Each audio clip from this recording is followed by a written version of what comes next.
Assalamualaikum warahmatullahi wabarakatuh. Perkenalkan, kami dari kelompok 4, nama 1 Dewi Atika, NIM 203210042, 2 Eka Kusumawati, NIM 203210057, 3 Erika Cahyaningrum, NIM 203210066. Di sini kami akan mempresentasikan tentang konsep dan struktur ilmu ekonomi. Yang pertama, pengertian ilmu ekonomi. Secara bahasa, ekonomi berasal dari bahasa Yunani, yaitu oikonomos atau oikonomia, yang berarti manajemen urusan rumah tangga, khususnya penyediaan dan administrasi pendapatan. Jadi, ilmu ekonomi adalah ilmu yang mempelajari kebutuhan manusia dan upaya-upaya untuk memenuhi kebutuhan manusia guna mencapai kemakmuran. Lalu, sejarah perkembangan ilmu ekonomi. Pemikiran ilmu ekonomi dimulai dari aliran klasik yang dipelopori oleh Adam Smith pada abad ke-18. Ia mengeluarkan buku Wealth of Nations dan mencoba mencari tahu sejarah perkembangan negara-negara di Eropa.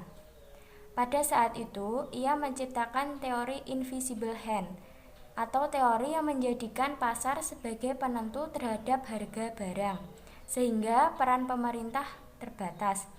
Teori tersebut gagal saat terjadinya depresi besar tahun 1930. Lalu Keynes memberikan teori yang dimana pasar tidaklah selalu mampu untuk melakukan penciptaan terhadap keseimbangan. Kemudian pemerintah haruslah melakukan distribusi terhadap sumber daya untuk melakukan pencapaian terhadap sasaran. Lalu teori ekonomi merupakan ilmu yang mengkaji gejala-gejala yang timbul akibat dari perbuatan manusia dalam rangka meningkatkan kesejahteraan. Teori ekonomi ada dua, yakni teori ekonomi mikro dan teori ekonomi makro.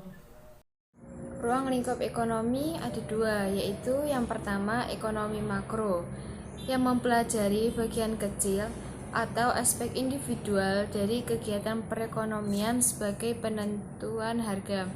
Yang kedua, ekonomi mikro, yang mempelajari keseluruhan perilaku ekonomi sebagai penentuan yang pertama, pendekatan jangka pendek. Yang kedua, pendekatan jangka panjang. Yang ketiga, pendekatan jangka sangat panjang. Metode, yaitu metode induktif, metode deduktif, metode matematika, dan metode statistika. Manfaatnya: 1. Membantu cara berpikir yang tepat dalam mengambil keputusan. Yang kedua, membantu memahami masyarakat. Yang ketiga, membantu pemahaman terhadap masalah-masalah global. Yang keempat, membangun masyarakat yang lebih demokrasi. Hubungan ekonomi dengan ilmu sosial dan IPS. Ilmu ekonomi merupakan ilmu sosial karena mengeksplorasi masyarakat dan perilaku manusia tentang bagaimana pelaku ekonomi mengalokasikan sumber daya ekonomi yang terbatas untuk memenuhi kebutuhan dan keinginannya. IPS mengambil materi ekonomi terkait dengan usaha manusia untuk mencapai kemakmuran dan gejala-gejala serta hubungan yang timbul dari usaha tersebut. Sekian dan terima kasih. Wassalamualaikum warahmatullahi wabarakatuh.